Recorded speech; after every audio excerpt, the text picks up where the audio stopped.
Hey you guys. Welcome back to Lola's farm.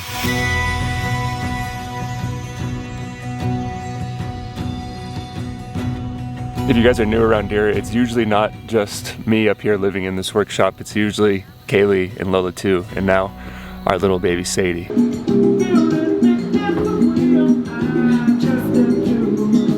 And the reason I'm here without them is I'm trying to make this place safe and comfortable for when they come back. We have a newborn baby, and we've been kind of roughing it up here. We just need to make some improvements before I bring them back. And one of those big improvements, the first improvement I'm working on is building a garage door here. If you listen, this garage door is very, very noisy and makes it so no one can really sleep in here during the windy season, which is coming up in January. So I need to build 2 doors for the outside to stop that from happening.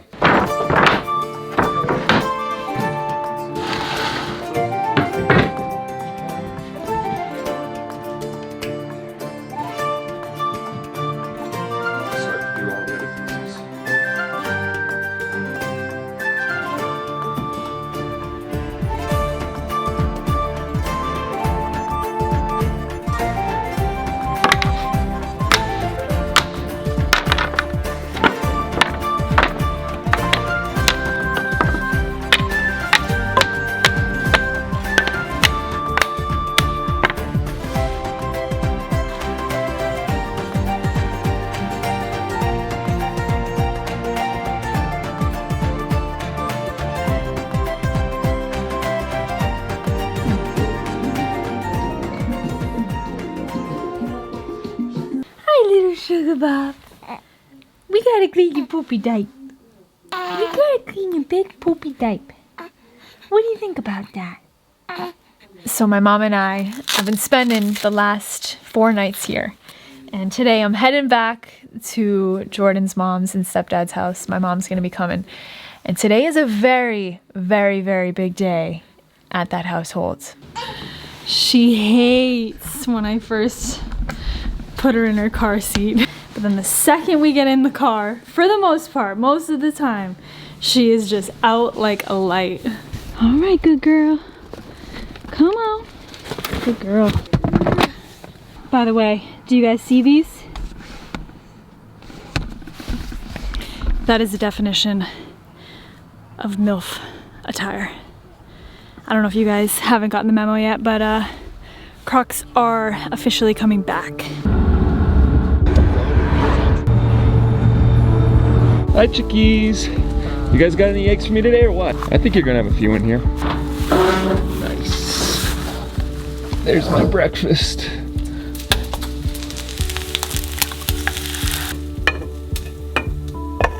The quality of my food and overall cleanliness has gone down quite significantly since I haven't been living with Kaylee. Panama is very unforgiving, and if you skip steps, the weather here will make you pay, and you'll ultimately just waste a lot of time. It's especially unforgiving if you don't build like the locals do. There's a reason why they build their homes at a cement block here. It doesn't melt or it doesn't rot or it doesn't break down when it rains, and it's also really good against the wind, and those are the 2 big elements here. As you can see, if you can look at the trees behind me, the wind's just starting to pick up. It's just starting to come into the windy season. These first 4 pieces dictate everything. These need to be perfect because everything's going to be based off of the first 4. So I need to find the exact middle.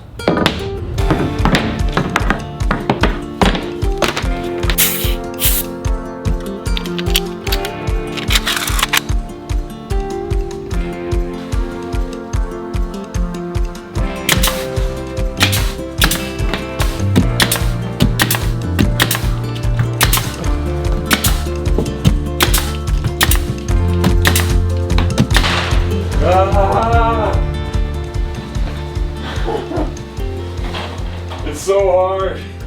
God. Look how wet everything just got.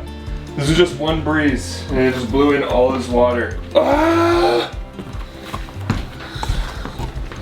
I'm losing my mind. Rain, wind, rain, wind, rain, wind. Building stuff here is just so freaking hard. This whole piece of plywood is soaked right now. And all of these boards that Half of them are drying outside. All I'm trying to do is just build a little geodesic wood art and watch the Patriots game at the same time. And Panama's just messing with me. It was a nice day, then it was a rainy day, then it was nice, now it's windy. Sorry I'm complaining so much, I'm gonna stop now.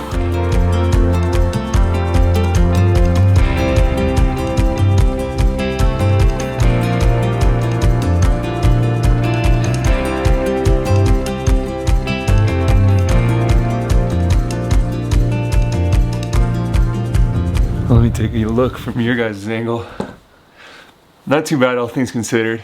I've made one of these once before for Sadie's crib, and it was much easier because we used molding and all the wood was the exact same size. All this wood, all these 1x4s with a different size, different thickness, different length. So it's not perfect, but I'm really, really happy with it. I am a little concerned about the weight.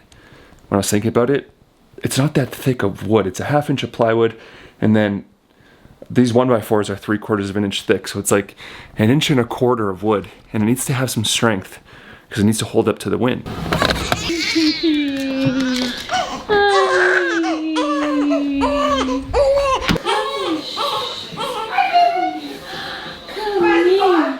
So it's a big day here in this household, and Michelle, can you tell us why it's a big day? No, I'm watching football. What? That's exactly why it's a big day. We're watching football. Football Sunday in America. It's Football Sunday in America. Yes, first down. The way we celebrate it here is we scream at the TV all day. Sadie's loving it. And Bob over here is cooking up a huge storm. Today on the menu we got beef stew, which I'm very excited about. That is one of my favorite meals that Bob cooks here. So to be completely honest, I'm really not a huge sports fan. Not because I don't like it, I just never really got into it. Jordan's family is very much huge into sports, especially football. The thing that I love most about football Sundays is the getting together of all the friends and the family, and the amazing food, of course. But most importantly, football onesies. Look at you, baby. I'm heading down to town. My trip here isn't all just about construction and building, even though that's a big part of it. I think it's time. Look at these two. Look at these two, they're in love. Kaylee and I have a small business that's based out of Panama, this town, Boquete, and we're getting ready to expand. We're getting ready to expand to the United States, which is a lot more serious than running a business here, mostly because it's so much more expensive. Just to give you one example, rent here costs us $300 a month, and I'm sure you guys know in the United States for a commercial space, some of the spots that we were quoted were $4,000 or over a month. They're reliable.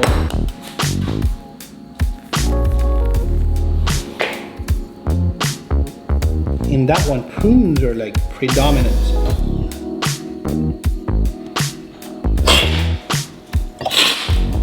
Not say which one I like more, but which one contrasts this one more.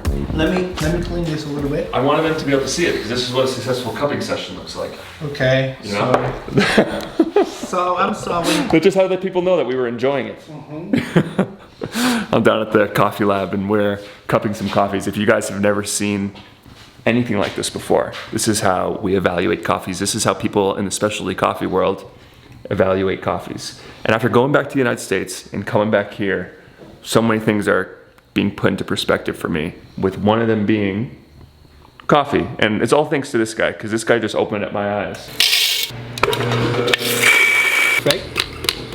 The cool thing about coffee in the United States is it's kind of following a similar trajectory that beer followed like maybe like 15 years ago.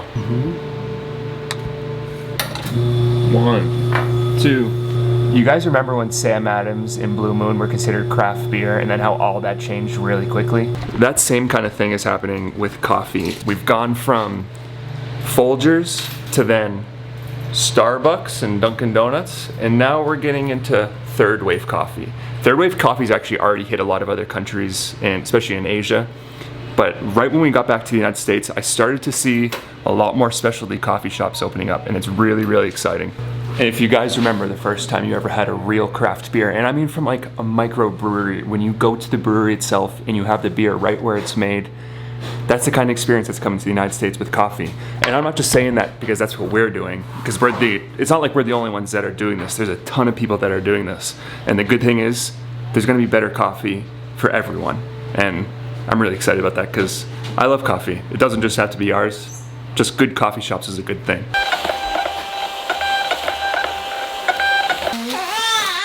Oh, honey.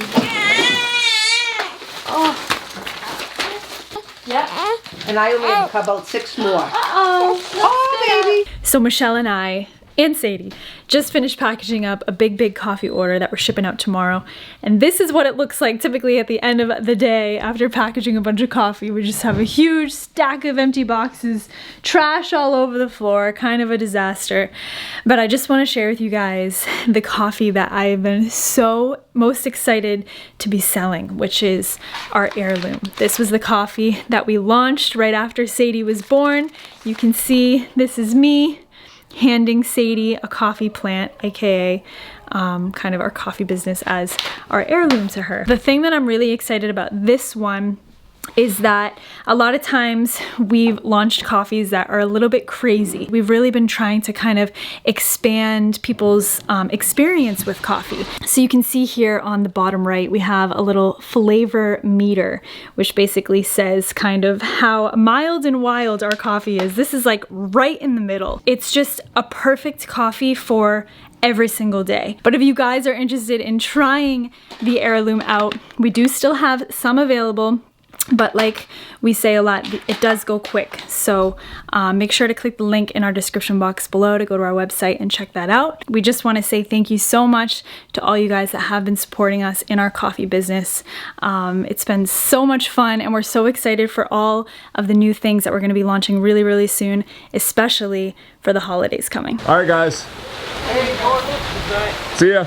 I don't know how I'm gonna go to sleep, but I'm heading back up to the farm. I'll see you guys bright and early tomorrow morning.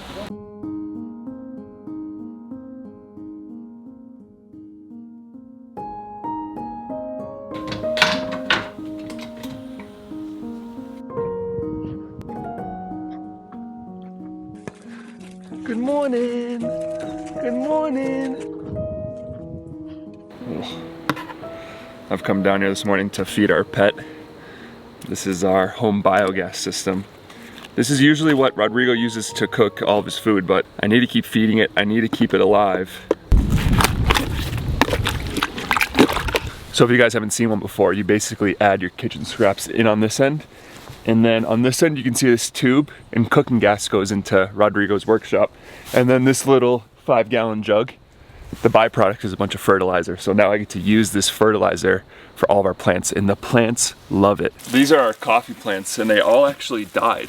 There was like 1 leaf left on each of them. And then we started giving them this fertilizer and they just like bounced right back. And this variety of coffee is a really special variety. It's called geisha. It only grows at really high elevation. And we're just under 6,000 feet. And we're at the perfect elevation to grow geisha. But this stuff is really hard to grow. It's really delicate. It doesn't yield that much coffee. But last year, 1 pound of geisha sold for $4,400, which is, I mean, it's just insane. $4,400 for a pound of coffee. Alberta's showing signs of being in heat, and this cycle lasts for about 12 to 24 hours. And then we're gonna have to wait about another 24 days until the cycle comes again. So I kind of got back here right at the right time to do this. And if you're wondering why we want to breed goats, we want goat milk. So we have some friends that we're gonna give the new goats to. We're gonna be able to get some goat milk, make some goat cheese, all that good stuff. Adriana, es tiempo para niño cabras. Sí. Es importante para tu cerrar tu ojo. Okay. So this one is Vasilios, and this one is Alberta. We say Vasilios from being someone's Christmas dinner. And then Alberta came from the middle of the river in the middle of the jungle. And we brought her back in the back of the truck. I feel like I should have got them some like roses or champagne or something to celebrate. Oh. Now I kind of want to shift my focus to finishing up this door. It's probably about 3/4 of the way there. It's of these 2 small triangles to do next.